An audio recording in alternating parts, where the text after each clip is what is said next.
top of the world, fabulous 1340 KAB. Hi, mateys. Like it's spooky. To the ships at sea who can hear my voice, look across the water into the darkness. Look for the fog.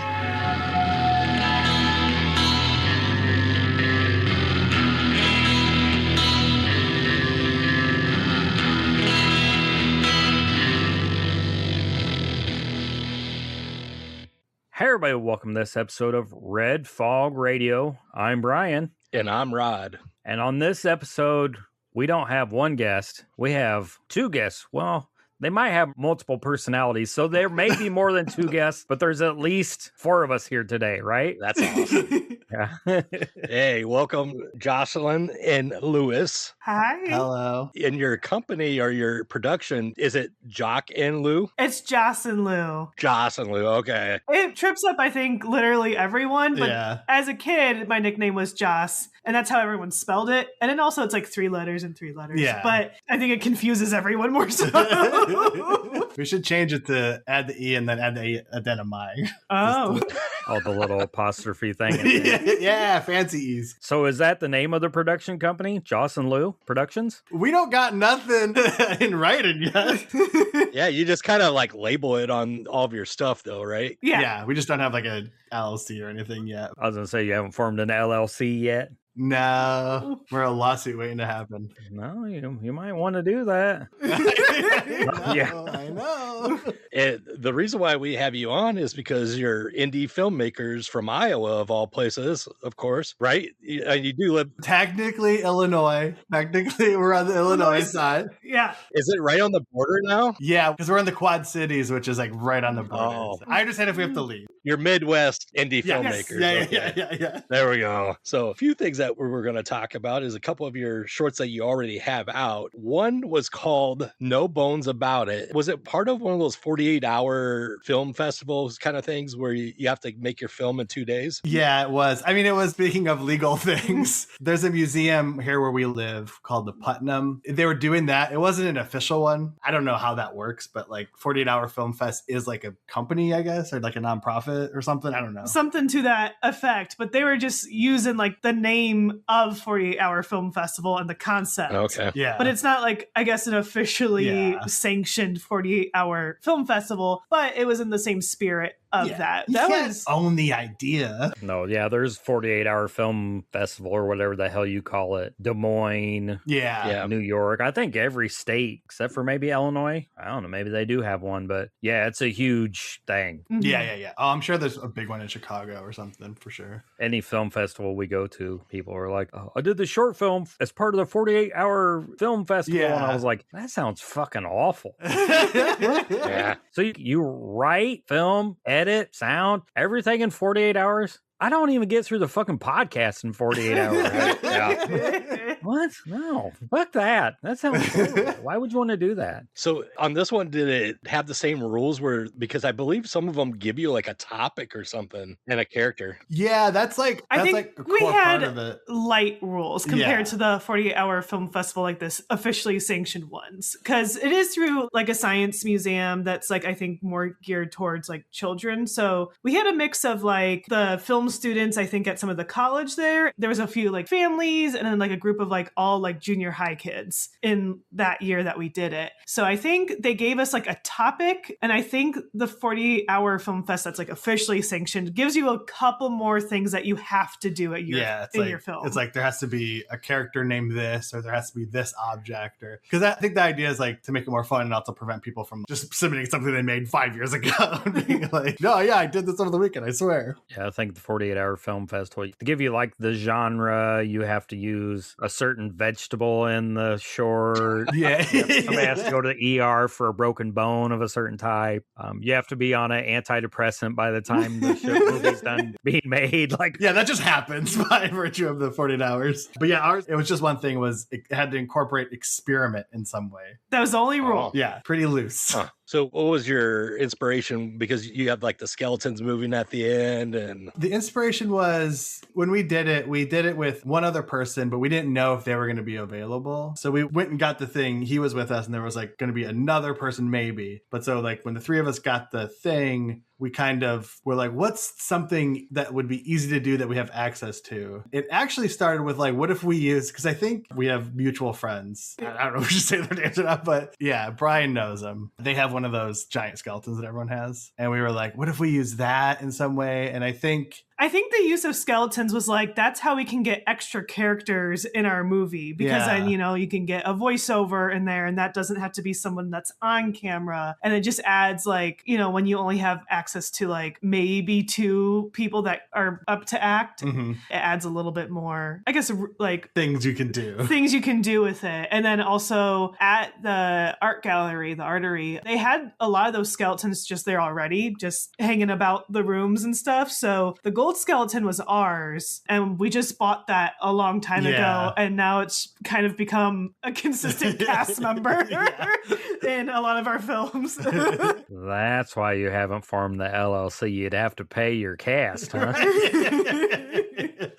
You're working for free. well, let's go to your more recent one, the Love Knocks Twice. It's a horror comedy. Is that one that you just released to festivals last year then? Because I remember seeing it at Halloween Palooza. Yes. Yeah. So we only submitted it to 2 festivals. We submitted it to Halloween Palooza and we submitted it to Alternating Currents, which is going to be in like the mid-August. So it'll be playing one more time theatrically. Davenport, Iowa. In Davenport, Iowa. And I think we called it officially finished. I mean, I guess we had to hit the Halloween Palooza deadline, which was like August 31st or something to that effect. Yeah. So I think we finished it maybe like a week before that. We were really trying to get it into that deadline specifically. Yeah. And then our new one, it's almost finished. It's almost out of post-production. Yeah. We played it at a lot of different locations at the Burlington Capitol Theater, and we played at the Last Picture House in various capacities. That's how I'll say it. Yeah. And at Roz Talks in Rock Island, we kind of wanted to do like the idea of a mini tour with it. Haunted all of those places with it.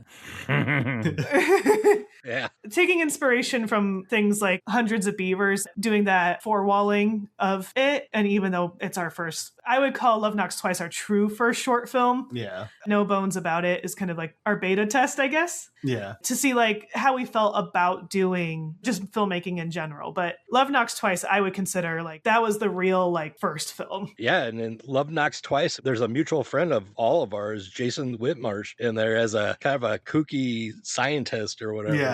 Mm-hmm. I was watching it, I was like, God, that guy looks familiar. Oh, yeah, that's Jason. Yeah, he was pretty cool in that one. So where did you get the story for this one? Well, because at the time we started writing it, we didn't have a big network here. The area we're living now, the Quad Cities, we had just moved like 3 years at that point, 4 years. Yeah. I don't know how long we've been. But so we didn't know who would be interested in working with us and stuff. So the script came from like, what's something that we could just shoot? Worst case scenario, it's just the 2 of us. So it started very like, okay, a guy finds a spooky tape and then it gets killed in some way. And like the original first draft idea was like super simple. It's just one guy. I think there's like a knocking, but you don't even see what happens. And then we started like reaching out to people. After like that, we wrote that draft and then we came back to it and like, okay, how could we flesh this out if we do have people? One of the things we would love is like if the tape had we wanted to do a horror host idea to it. And we just love the idea of like, we want to do a horror host in some capacity. That would just be a fun time. Yeah. So that was a big element of the script as well. Originally, Justin Markson was going to play Devin's character, but he got into an accident like the week before we were starting shooting. He was actually on the way to rehearse with us. So the script was rewritten too many times throughout the process. So it was rewritten to fit more of like Devin's sensibilities like in that last week. But we think he brought so much to it on such short notice. Yeah. Filmed in the Underwoods. Yes. Yep. Bear room? Is that what it is? Man cave? I don't know what The party Yeah. room? What did they call? We always call it the party room. I don't know what they call. they call it. The party room. There's no parties that go on there, but they call it that. Hey, we watched a movie with them there once or twice. I'm sure it was a great time. Tanya, when she was like, oh my God, they insulted our party room. So they have a house, and then in the back above their garage, they have like this like kind of cool, small, I don't know how to describe it, but it's like imagine just like a cool basement, but it's above ground and on top of a garage. And so the movie takes place in there, and there's a little bit with these pizza delivery girls. Yeah. There's two of them, don't ask. And they kind of make fun of him because he's acting like it's his second house. Because they're like, we knocked at your door, but you didn't show up. And then he's like, I said to deliver it to the party room. And then they look around and they say, oh, wow, not a lot of people have their second house right behind their first house. Tanya, our mutual friend, was like, what the hell? And both of the shorts we just talked about can be found on your YouTube page also, right? Yeah. Yes. They're both available. They're just out there. And then Love Knocks Twice I think it's its final showing. It might have another one, but we're like kind of focusing on the new stuff more so. But at Altering Currents. Which is, what date is that? It's the 14th, 15th. It's like mid-August, and it's like this free festival that happens downtown Davenport in Iowa. Yeah, it's humongous. You ever heard of Alternating Currents, Rod? So huge festival, music, movies at the Last Picture House, bands all over the place. Yeah. I mean, there's bands across the street, there's bands down the street, there's comedy at all these clubs. I never realized how big it is, and it just keeps growing and growing. And then another mutual friend of ours, Garth Jacobson, has a hand in it. And then, of course, people that I know through him have a hand in it. Our friend Justin Beam's going to be there again this year. And this episode will come out after Alternating Currents. But now that you know about it, it's something that you need to keep an eye on if you love festivals, especially if you love these kind of festivals. Usually they're like, oh, it's a short film festival. Oh, it's this music festival. This is everything. What's cool about it, if like, I don't know about other film fests, is like they repeat the blocks. So it's like cool because like it's rare in like a festival where you can go, oh, I'm gonna go watch this movie block, and then I'll go watch some music or comedy or something, and then catch like, oh, the drama block's playing, I missed that one, I'll see it the next day or something. A lot of times, for at least our experience at movie film festivals, it's like you're in one location, you're sitting there, you're watching them. There's enough time to go eat lunch or something, but it's usually you're like kind of static. What's cool about Alternate Currents is you can kind of bounce around to different locations in downtown Davenport. Like most of them are like walkable, so you can just like walk. For some reason, they do it in like the hottest point of the year. Every year they pull out the Farmer's Almanac and they're like, when's it going to be the hottest this year? Yep, right there. We're going to put it right there that weekend. You mentioned Garth. He's in our new movie, Same as It Ever Was. Yeah, let's talk about that a little bit. What can you tell us about this? What's the concept of this? So we did a horror comedy with Love Knocks Twice, and we were like, we love horror, but we didn't want to do another horror back to back. So our next one is actually an absurdist action comedy, and it's kind of hard to explain. Yeah. I can bring up the synopsis that we have. I think it's when two gunmen come for Justin Johnson, he has to choose between the casual Fridays and the things that are once in a lifetime. Okay. Yeah, it's confusing, and the movie is also confusing. So right now you're in the editing process right now. Is that correct? Yeah, we just got the first run of the score, which was really exciting to hear. Because really getting the score, I feel like it smooths everything over. Like when you're editing the movie, and it has like these rough edges to it, which is just the nature of a DIY project in general. But then getting a score, especially as good as Jalos or Devin CM like do it, like it elevates it so much, and it's just so exciting to hear. So we got the first draft of that like 2 days ago. 2 days ago, yeah. Which Jalas, they did Love Knocks Twice score too. I don't know if you guys would agree with this, but to us, that score is way better than that movie has any right to have a score that good. Like when they sent us that first score and it like the synthy like opening, we're like, oh damn, this is. We're gonna have to step up our game as filmmakers. Right. Live up to these scores. So when do you expect that to be put out, or are you trying to get it ready before a certain festival? Or so we actually have a premiere date. It's August 30th at the Last Picture House. Tickets will be available August 1st. It's free to attend. We'll be doing a short presentation on Andy Sedaris, the film director. We have some like silly giveaways. We'll play our short film, and then we'll be doing a rowdy screening of Hard Ticket to Hawaii. which we're really excited for. We hope it, like, not just for our short film, but like, I love Hard Ticket to Hawaii. I want people to love that movie and enjoy the experience of that movie, like, just as much or more or less. I don't know. Because I love that movie and I would love to see more stuff like that around. Yeah. I mean, what's not to love about that movie? It's got guns and boobs and drugs and Hawaii. Yeah. A snake. A snake and awful fighting scenes. Yeah, it's got everything, right? It's a perfect movie. I still haven't got a chance to see it. Scott, who's up in Mesa City, he does the cinema stomp up there once a month. And he showed it 1 month. That was just 1 month I couldn't make it to. And they actually made a drink up at the bar there for that, a hard ticket. Oh, nice. And I still need to check out the movie. I bet that's someone that would, if you guys were interested in screening at some other places, I'm sure he'd play it before one of the films he shows up at Cinema Stomp. Do you guys know about Cinema Stomp? No. So Mason City, Iowa, every month, a mutual friend of ours, Rod's been to Mason City several times. They show a movie once a month at the bar there. I think it's $5 a person to get in. They may have a vendor or two, and they just show kind of the weird stuff that isn't screening anywhere else. Pretty much. Yeah, Sleepaway Camp last month. I don't remember what was the month before that. You remember? There was Deathstalker 2. Yeah. Yeah. He played Toxic Avenger one time. Nice. It's quite a variety. That's awesome. Like, it's not strictly horror. One of my favorite, the Miami Connection. Yeah. You guys have seen that one. Fight. I love that one. Yeah. He worked with a local bar up in Mesa City, Iowa, and was like, let's bring people in once a month on a Saturday night and have these movie showings and serve drinks and have trivia and giveaways and stuff. That's amazing. Yeah, he gives away movies. Gives away movies and stuff. And yeah, I'm sure if you guys reach out to him, or we could always give you his information and be like, hey, would you want to show this short film that we did? I need to make it up there. That'd be great. I mean, it sounds like it'd be fun just to go to either way. Have you not been there yet? I've not been there yet. He was at the QC FrightCon too, selling some stuff. And Oh, okay, cool. does he come to Halloween-a-Palooza? Yeah, he always has a booth at Halloween-a-Palooza. I'm Coffin Crew Mask. So, I mean, he makes masks, but he also sells like movies and all kinds of horror-related stuff. So he's been to pretty much Halloween-a-Palooza ever since I've gone since 2018. So Cool. Yeah, we're gonna go to that. Yeah, that sounds amazing. I need to make it. It's like a 4-hour drive for me though, or 3-hour drive. Oh, wow. Okay. So yeah, it's only an hour and a half for me, but I mean, it's be closer for you guys. I need to make it up because our friend Brian Clark lives up there. There's a lot of cool architecture. There's like a Frank Lloyd Wright house and stuff like that up there that I enjoy. So it's a nice area, and it'd be a cool trip to take and look at some other stuff and go get drunk at a bar while I watch something like Miami Connection.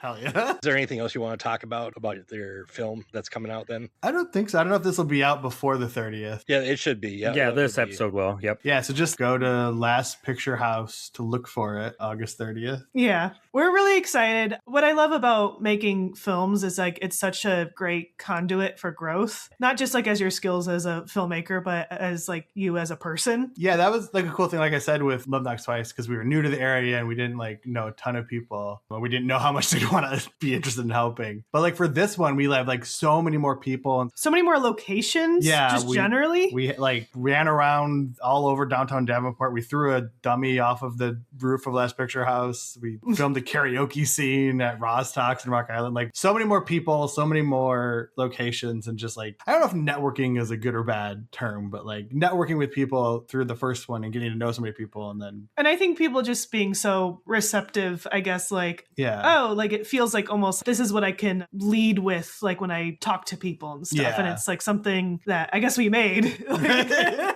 Yeah. Well, speaking of networks, we might as well go to our podcast network, the EFPN. Let's hear from them.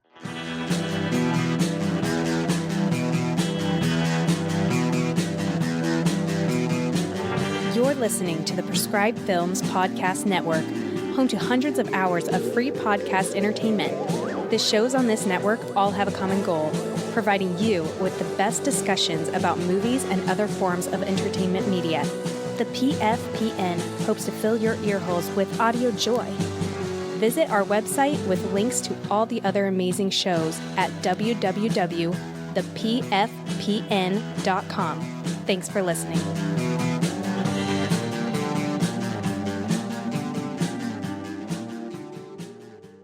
So now that we've heard from our podcast network, you could hopefully still go to the Last Picture House. I guess for you guys, I hope that there are no tickets available, but I hope for our listeners, if they want to see your short film and hard ticket to Hawaii, go to lastpicturehouse.com and grab a ticket. Because who doesn't want to see hard ticket to Hawaii? Exactly. It's going to be a great time. A short film that's kind of like that? I don't know. Pales in comparison, but also, if you go there and it is sold out, go to jocelynlu.com and we'll probably at some point have a thing where you can sign up because we plan to do stuff like that more. What did I see? Some samurai movie. Samurai Cop. Samurai Cop. Yeah. Yeah. It was all right. It had all of the things that Hard Ticket to Hawaii has in it, except for maybe the snake, but then it had samurai, so it was like a... Yeah. It's like a wash. Even trade. So now it's time for our guest questions. And you guys said that you listened to an episode, but you don't remember the questions. Yeah, kind of vaguely. Yeah. Kind of vaguely. And Jocelyn, you said you remember the... I remember the spiritual idea of the question. I'm not sure if that's like a church thing or a voodoo thing. Yeah. It's a ghost thing. So the first question deals with movies and TV. Is there a movie or TV show, doesn't matter if it's new or old, that has deeply influenced your creative style or the way you tell stories through your art? It's hard to say because, I mean, honestly, we've made two and a half shorts. I always say like the two movies for me personally that are the most inspiring, just of like, oh, I would love to be able to make something that balances those two things so well, is Return of the Living Dead and Reanimator. They balance comedy and horror so well. The characters are so bombastic and fun. They have such a fuck you energy to them. I guess what I would say, I can maybe speak to an experience that maybe influenced going more towards comedy in the second one. We actually went to go see the Naked Gun reboot in theaters, like maybe it was like 2 years ago at this point. Yeah, I think so. And going into it, I was a little skeptical. I'm like, it's like a legacy remake. I'm not so certain about it. But then the reviews, they were like pretty good. So we're like, okay, we'll go. And when I went in there and the experience felt like a bubble bath for my brain, like the ability to just laugh so much and just be silly. It's been an experience that I've been craving at the theater, like the communal, everybody's in a room. Because I think comedies, they work best in a crowded room. It's hard to make people laugh when there's like 3 people in a room. And I guess I just want more times to be silly with each other and laugh. And I think we also are just silly between the two of us. Like a lot of the films I loved growing up have a lot of silly like character actor moments. They're more like feminine, like teen stories. A Cinderella Story has Jennifer Coolidge and she plays what's an iconic to me character. Or the Lizzie McGuire movie. It's like Lizzie McGuire is, I guess, the A plot, and the B plot is character actors having mischief, and I love that. Jennifer Coolidge is an asshole in that movie. Yeah. Such a horrible, evil stepmother. But she's so funny, though. Everything she says is hilarious. When she's like, she goes to the restaurant, she's like, takes some money on the register. I'm like, well, I'm going to my Botox appointment. No, she's going to my lipo. Oh, yeah, my lipo. Which is not something you could just walk in and do. While her poor stepdaughter works, Yeah, whose father has died, is working at running the damn thing. But it's so funny. She's great. She's great in everything. God, I hate her in that movie, though. You hate her? Yeah, she's the evil stepmother. But yeah, you're supposed to hate her. And she's I so know. funny, though. Well, I'm funny and people hate me, so... Well, at least I think I'm funny. Yeah.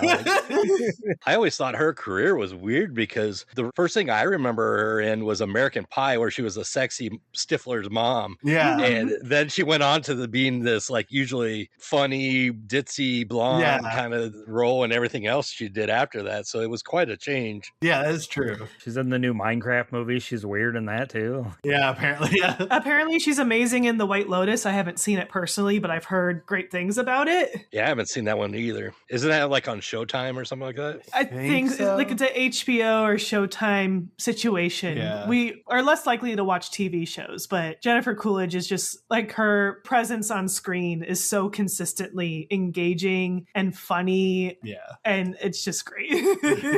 And I love when actors or actresses have that kind of set, goofy, ditzy, funny, and then they do something serious and they're super amazing at that. Yeah. Mhm. So the next one is music. Is there a band, an album, or a song that has deeply influenced your creative style or the way you tell stories through your art? I would say the soundtrack to Night Return of the Living Dead and Reanimator.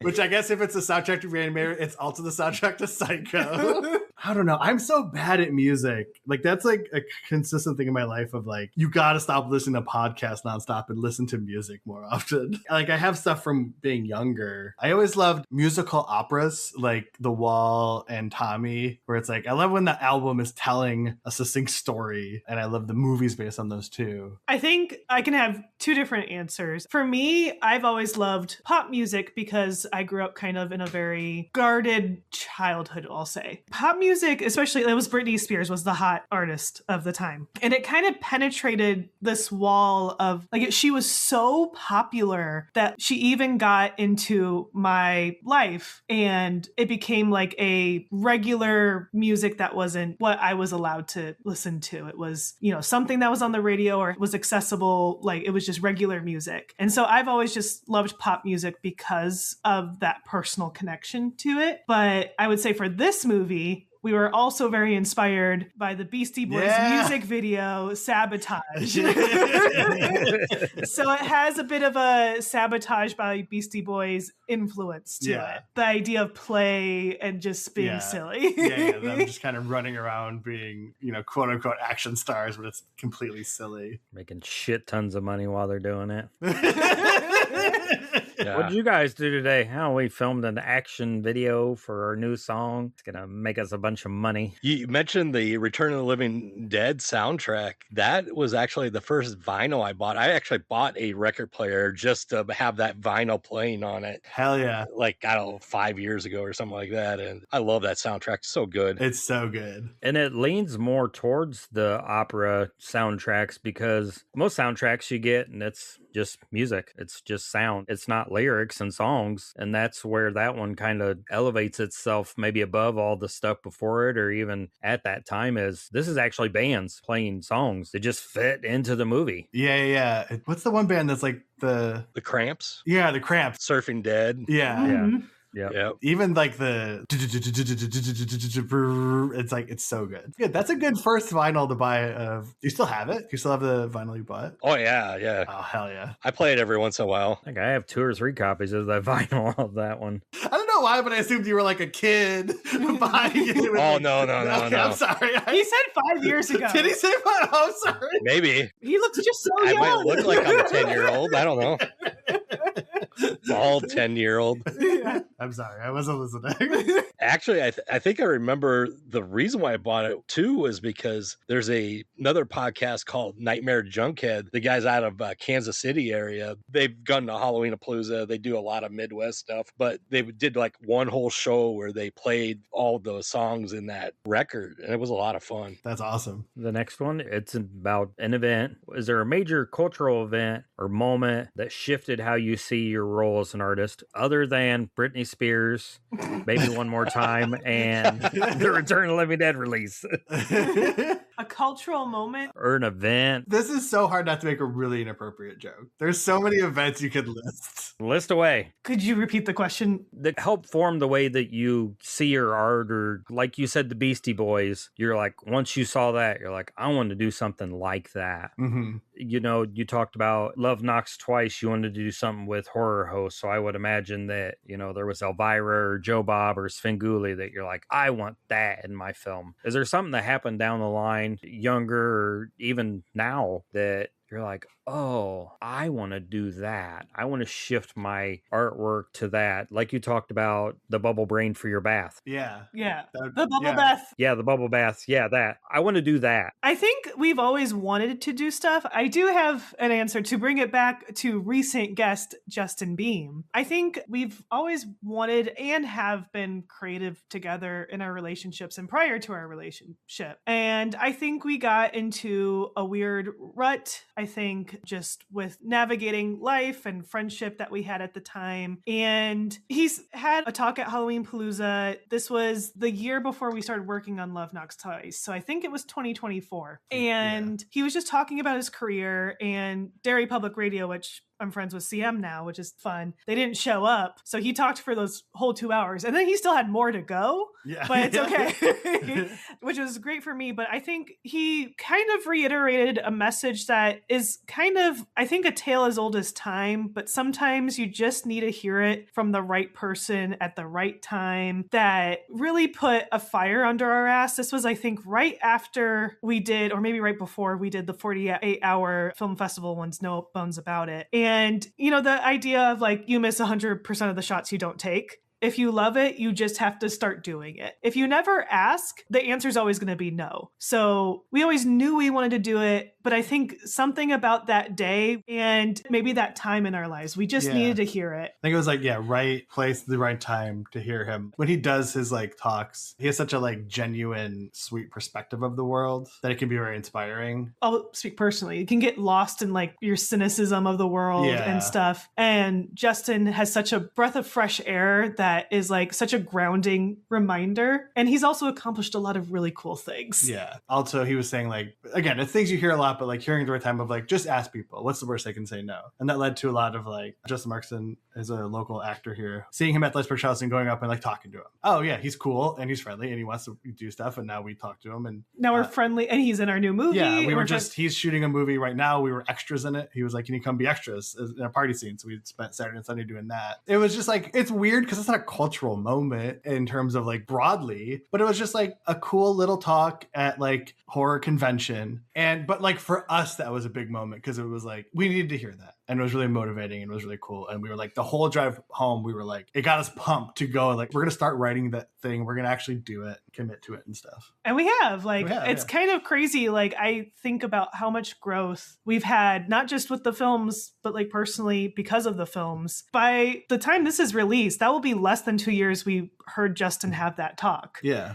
I'm incredibly grateful to him for being consistent in his messaging, I guess. Well, I mean, it's been a long road for you guys moving from Chicago to the Quad Cities. And that kind of started with Midwest Monster Fest. And I feel like meeting people there that you connected with. And then we had a podcast, you know, you guys were on I Like It Spooky for a little bit. It was a long road for you guys to kind of find, I don't want to say your place, but maybe where you're comfortable and where you're happy and you're making things that you're like, we could do this. We're happy doing this. It fills our cup up as to where, you know, other things, even though it's fun and you make friends, it maybe just doesn't scratch that itch for you. Yeah, that's a good way of putting it. Yeah. You're missing something. Nothing against anybody that you've worked with or done anything with, but this is the thing that like, this really scratches that itch for us creativity wise. Because you guys know if you're artists or you are creative anyway, you don't do it for so long, you slowly start to like rot from the inside out. Yeah.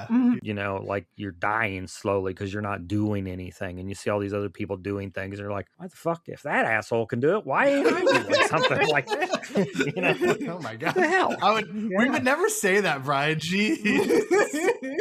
You think it, you don't say it. Yeah. We think it all the time. You tell each other at home, like over dinner. Like, it's been really fun and cool and fulfilling for me to see you guys make this transition and start to make these things and to see them personally and to see that like, oh, I know Garth, I know Jason, I know Justin Markson, like to see you guys start to network and build. And my hope is that eventually there's a full-length action horror comedy being filmed in the Quad Cities. That's the hope. Yeah, it's really cool to see that. And like you said, it doesn't have to be like a big thing for everybody. Yeah. It could just be you. I mean, yeah, that's true. It wasn't a major cultural event when Ben Franklin's fucking kite got hit by lightning. The fucking electricity. You know, if you never invented electricity, then I'm like, oh, yeah, fucking Ben's fried. What happened to him?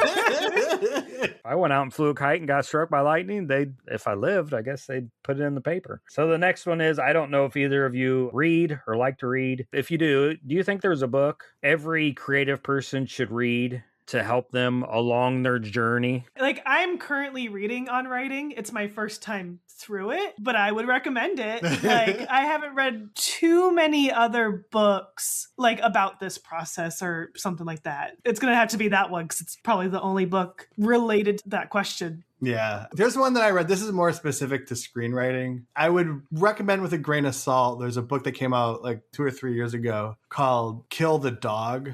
There's a very famous screenwriting book called Save the Cat, written by a guy who, do you guys know the movie Blank Check? Mm-hmm. Yep. He wrote that, and that's it. And then went on to write a book that kind of became a very popular concept of how to write a screenplay. For some people, it's helpful. It's very debatable. The premise of this book is that book's bullshit. And it kind of deconstructs a lot of stuff for people who are like interested in screenwriting or trying to get into screenwriting. There's a lot of stuff you'll find online or just books and stuff that are like, here's the rule. Don't do that. You can't do that. A perfect example, which relates also to where we live, is there's a lot of things of like, you can't do that in a screenplay. It has to function like this. And then whenever you point out people who don't do that, like Quentin Tarantino doesn't write like that. And then people will be like, well, that's because that's him. It's like, well, that's how he got that point. And in the book, he points out A Quiet Place, because A Quiet Place is a screenplay, because there's so little dialogue, they put in like pictures, like they put in a picture of the Monopoly board, like in the original screenplay. And it helps you as a reader, and like they would, to kind of like get an understanding of it without the dialogue. And he cites it as like that breaks all the quote unquote rules people say and the kind of stuff that like Save the Cat says about what you have to do. And it's like, no,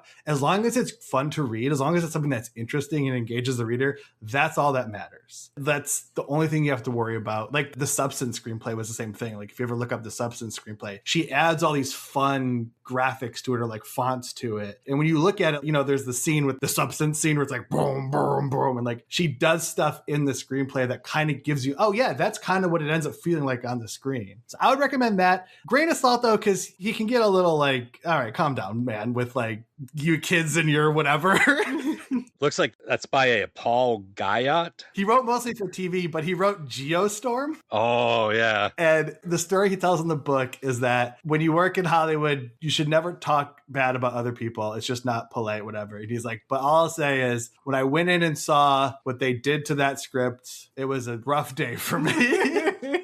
And all his friends now call it Geostorm. He wrote one more movie than I wrote. So, well, at least 2 or 3. Yeah. So, but I'd recommend that, especially for screenwriting. We kind of answered this question, or you guys answered this question, but there may be someone else. Is there a famous person or someone in your personal life who has had a major influence on you as an artist, and what lessons from them still shape the way you create today? I mean, you kind of answered that with talking about Justin, but there are probably a lot of other people that our listeners don't know about. Like personal people we know. Is there an interaction you had at a convention or a show or just in life where you're like, that person really has helped me and shaped who I am? Boy, like there's people like famous people. Well, for you, Lewis, it's your wife. Come on now. That's the right answer. Oh, that was what we were supposed to say. Okay, edit this and ready. Okay, edit this in. Oh, the light of my life. My life partner and best friend. Yeah, but just somebody in general. Anybody. Yeah, it could be anybody. I think I'll say right now, I'm inspired by our like fellow creatives community. It's really hard to DIY a film. Like I wouldn't even call our films indie. There's not much crew at all. And like we've met now, like Annette, the Last Picture House, more like in the indie space, like they have a bit more of a crew going on. Like they have their own DP and the DP has their own crew and stuff like that. But I think the drive to like, I'm gonna keep going and keep doing this, even though this is like what I got to work with. And it's sometimes hard. Like it's a lot of planning, a lot of counting and putting your trust in other people. And when like people follow through, it's so humbling and like overwhelming emotionally, I guess for me, but also like seeing other people just keep, I don't know, going at it, especially like just not having the resources of something like we went to go see the Odyssey. I liked the movie, but like that's thousands of people who are masters at their craft, like that all get to work on this all film. Working together to do that. That's amazing, and that's amazing for them. But kind of the peers who are doing it like with what they got, everything that they got to make it happen, and not like backing down because they don't have those resources and still have that drive to them, I think is so. I don't know if I should say any specific names, but anyone that we've worked with, anyone that we're credited in the movies or things like that, we'll say.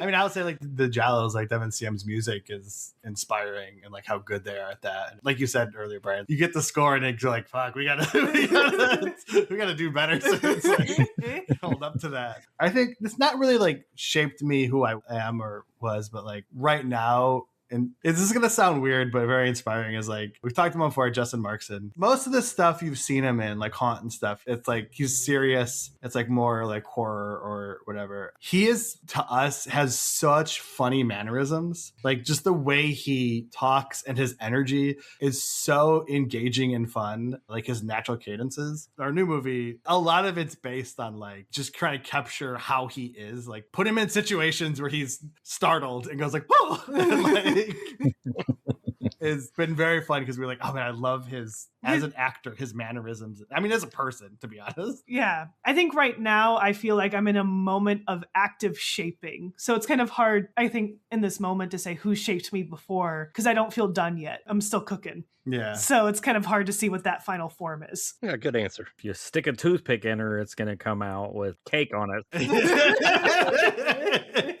And how they do it. Are you guys just hoping one time to get a question where somebody goes like, you inspired me? No. Oh, wow. Yeah.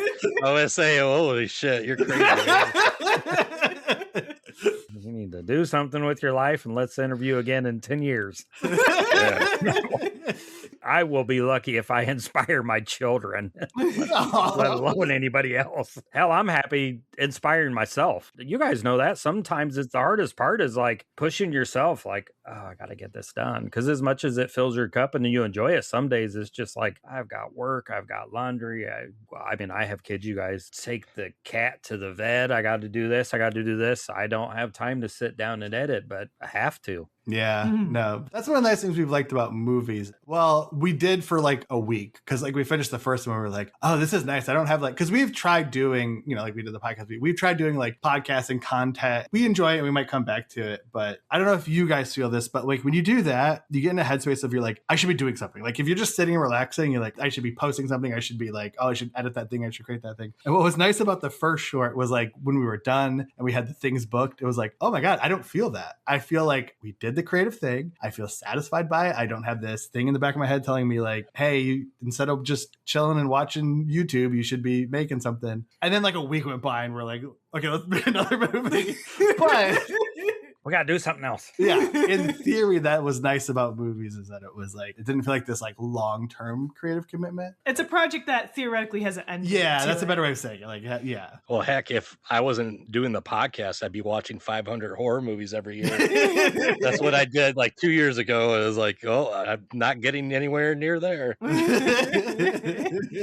I feel like for us, though, it's, on this show and The Wrong Podcast Died, we've made so many cool connections. Yeah. So for us, a lot of it is the networking and the meeting people. And I mean, I know Justin, I've worked with people that I never in my wildest dreams thought, oh, I'll work an event with them. I'll do this. I'll show this movie. I'll be here. And it leads to a lot of cool places that, I mean, if you didn't DIY it, you probably wouldn't get to go to.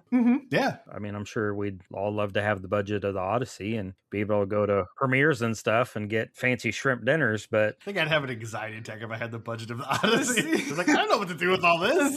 I don't know. Build 2 horses. I don't know. no, you just tell people and they do it for you. Yeah, that's yeah, that's true. If they do it wrong, you yell at them and fire them and hire somebody else to do it. What's nice about the movie making, it really makes you address like perfectionism and like you have to just kill that thing inside of you. Is like, I can't do it until it's perfect and stuff. Yeah. You have to find out what is the most good that you are capable of in this moment, and then you got to roll with it. Yeah. And you just got to hope that you can keep improving and getting more resources and stuff with that. It's like, you got to just start that snowball and let it roll into this big thing. But it's hard because you like look at that first snowball and you're like, oh, okay. I guess my other question before we turn the tables on you guys, when you made your film, I think a lot of the times the indie artists or artists in general, when they put out their first thing or their second thing or anything for that matter, they put it out and it's like letting your firstborn out into the world. And then you hear hear somebody that maybe was like, I hated it. And you're like, how do you internalize or externalize that? I mean, I feel like that's the discussions we've had a couple times with other people on the podcast that they're like, I didn't know how to deal with that negativity. Have you guys found that at all with anything? Yeah, I mean, we've had some negative things. I guess how I feel about it is like, I mean, I see a lot of my own problems with, you know, Love Knocks Twice and even this film, even though it's not out yet. Yeah. I guess how I feel is like, you know, I believe them because there's things I don't like about the film too. And Right, it's yeah. like, if that's a deal breaker for them, I think almost no hard feelings. Like, I get it. Well, yeah, that number one where it's like, for our first movie example, oh yeah, the ending is totally clunky and it doesn't do what we wanted to do at all. So yeah, I get that. But then there's things where it's like parts that I do like, and if people don't like it, I think for me, the good thing to always keep in mind is like your favorite thing in the world.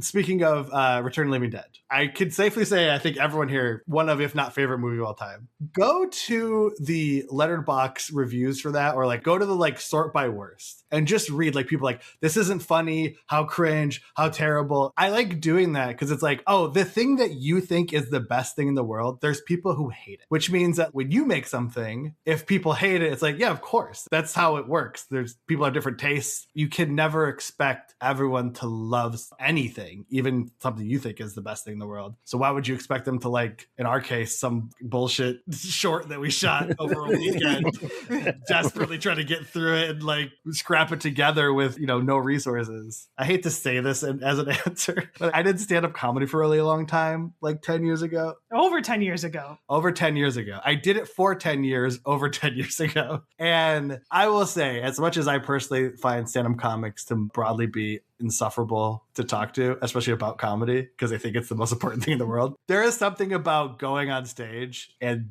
doing jokes and people just looking at you like, why are you doing this to us? And looking you in the eye, that makes you go, okay, yep, that's fine. I'm never going to make everyone happy creatively. And sometimes people are going to hate what I'm trying to do. And that's just, got to get over that. Yeah, and I think the most important thing if someone hates your short film to realize is it was a short film. And I got you to watch it, asshole. So there you, I don't care how you feel about it. There's so few people that have seen it broadly in the world that I'm like, hey, you saw it though. The view is a view. Like, you're right. Okay, I'm going to tell the story quickly because the story was telling that like at a theater that will go unnamed, they played our movie after a feature that will go unnamed. Yes. So like every time that feature played, they played our short afterwards. And so we went to as many of those screenings as we could for the 2 weeks it was there. Like I wrote down, I still have all the data of like how many people were there. Did they stay after to watch our short film? When did they leave? When did they laugh? If they did laugh, all the sorts of notes. Yeah. Cause I think for us, it's something that when you're doing something like this, it's kind of important to like find out what honest reaction for people that aren't like friends or family. It's a lot gentler when you're watching something like this. If you go to a film fest that shows short films, you're coming with a much more gentle. You're coming with other judgment. Filmmakers who might understand your position. Because you know how hard it is going to do that where it's like general audiences, they don't care. They don't even know what a short film is usually. Getting to see their reactions was so helpful, number one, because it was like, you could feel the energy when we're like, I mean, you guys have seen it, so you know, there's the little intro to the horror host segment. We were like, oh, this is too long. When you're in an audience who isn't coming with the best attitude, this is too long. There's 2 montages in this movie and it's like 13 minutes long. That's too many montages. There would be screenings where people would walk out. My favorite time was in the middle. Somebody walked out. It was like this man and a woman. And we were like in the hallway kind of listening. And he saw me as he's walking out and he's just patting me on the shoulder like,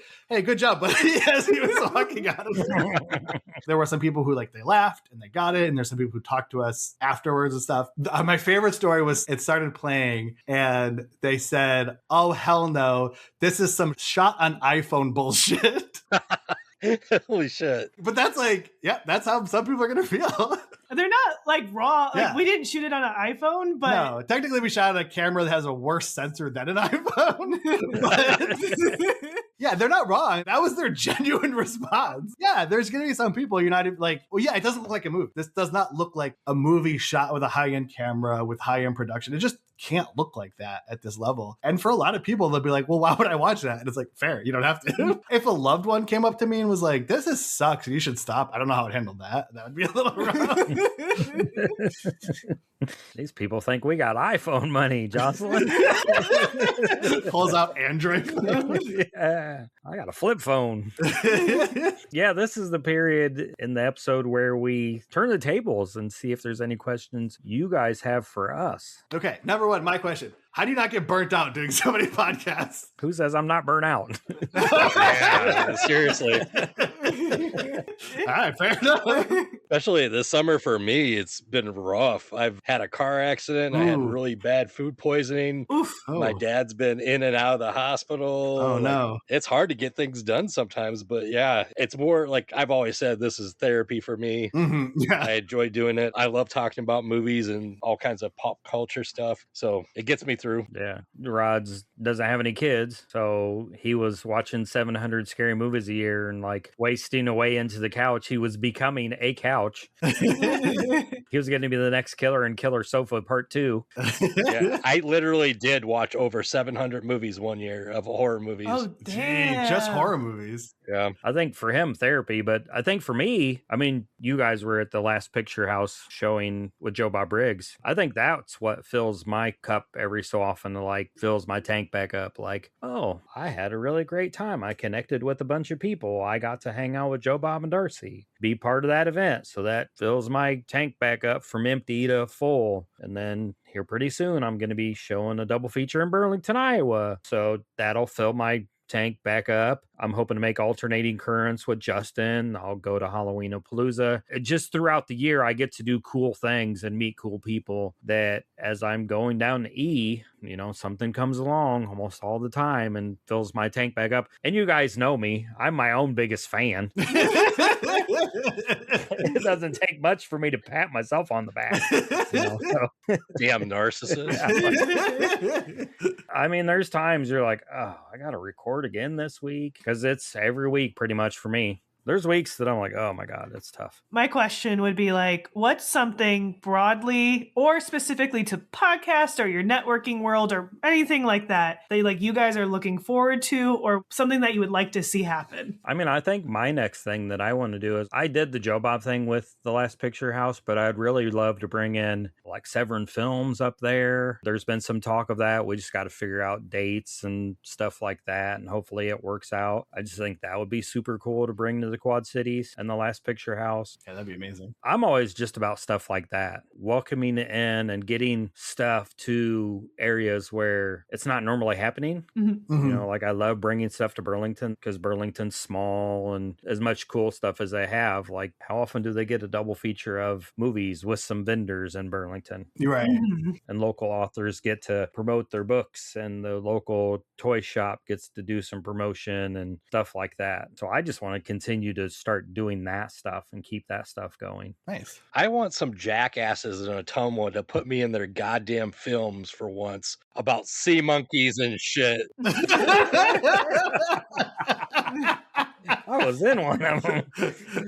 Those films are still not out yet, so there's still time. You know who you are. Oh, dang. The message is out. I thought there was like an open invite. Are you not in that chat? No, I wasn't in the chat. See, I was left out. Oh, okay, never mind. I love it. Oh, okay. Jeez. Maybe I should invite you to that chat. That's right.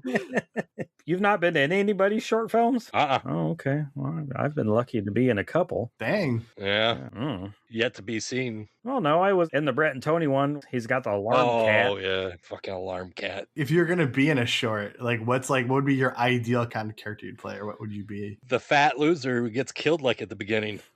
Oh, dang. Okay. I don't know how to respond to that.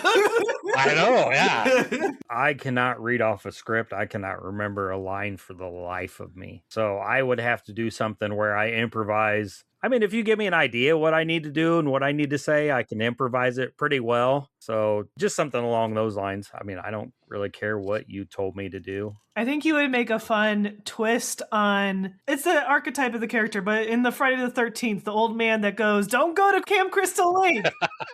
The harbinger of death. Yeah, Like a twist, like I am that person. Yeah, you're that guy. That's I told you kids not to go down by that river. Yeah. Stay off my fucking lawn. You're the harbinger, but then you keep showing up to be like, I fucking told you.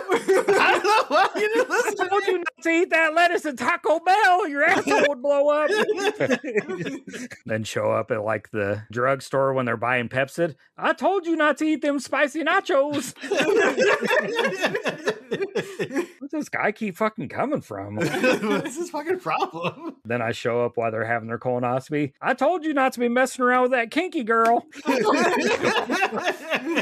We just wrote your next movie. The packaging. Jeez. You got another question? You got anything? I'm trying to think of questions. If you could, okay, this is the option. You can either save one person or one movie, and that movie will be erased from history, but you'll remember it. Or you can save a person. Would you pick to save the person or the movie? I don't know.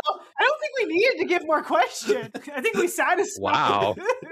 I don't know. It depends on who the person is, first off. Thanks. See, that's what I'm trying to get to. And it depends on what movie it is. Like, if it's the original Halloween, I'm probably going to save the person no matter who it is. Yeah, fuck you.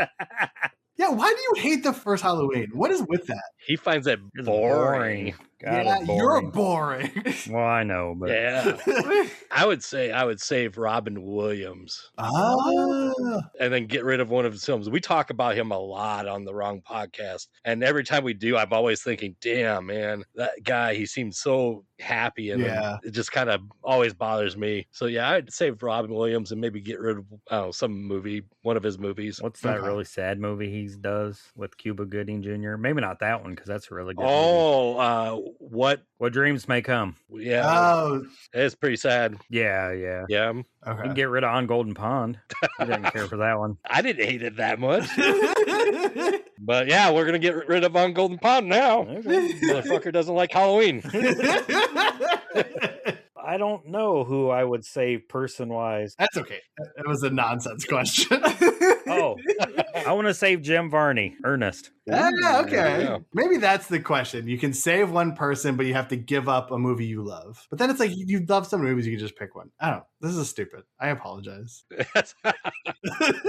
Yeah, I want to save Jim Varney, and we can get rid of like Ernest Goes to Prison or something. I don't know. Or like You're in the Army Now with Pauly Shore or something stupid like that. That's a fair trade, an Ernest for a Polly. That could be the question. If you could save one person or one actor or actress, but you have to get rid of one of their top 3 films. There you go. Films you consider the top 3. Who would you save, and what movie of theirs would you get rid of? Okay. We're workshopping the question. Thanks. You're helping us out. Well, let's kind of wrap this up then. I guess we're already over an hour. Okay, they're gonna keep asking questions if we keep letting them stay. Okay, what if you had a dog and a cat and you can only name one word? Sorry. So we could find you at jocelynlou.com. Yes. Yes. The same thing on your YouTube page. Is there anywhere else you can be found? You can email us if you want. Yeah. We do read our emails, but we're not really on the social medias. Yeah. But we're out and about doing film stuff around. So if you do see us at, I don't know, shopping our film around, please say hi to us. Yeah, but we're not on Are social you going to be media. at Halloween-a-Palooza? We hope to. Yeah, hopefully. Right now, we're in that kind of final stretch of getting the movie out. So it's like right now, I'm kind of exhausted, but like I would love Miguel Nunez. Like I would love to meet him and have him sign our Blu-rays and stuff. Yeah. He's wild, from what I hear. He's Yeah. wild? Uh-oh. Yeah, he's. Yeah, he is. I met him once. Oh, nice. He's a fun guy. We usually make it out there for the day. So we hope to go. Yeah. Ask us in September. I'll be more refreshed in September. You can find him on the main streets of the Quad Cities. That's where you're gonna find him. Yeah. Thanks for coming on, and a lot of fun. And hopefully we'll be seeing you at some events here soon. Oh, yeah. Oh, yeah. And seeing your film and your Yeah. films and more films than all the films. Thank you so much for having us on. It was a lot of fun. Tune in next month as we wander back into the fog in search of new artists on Red Fog Radio.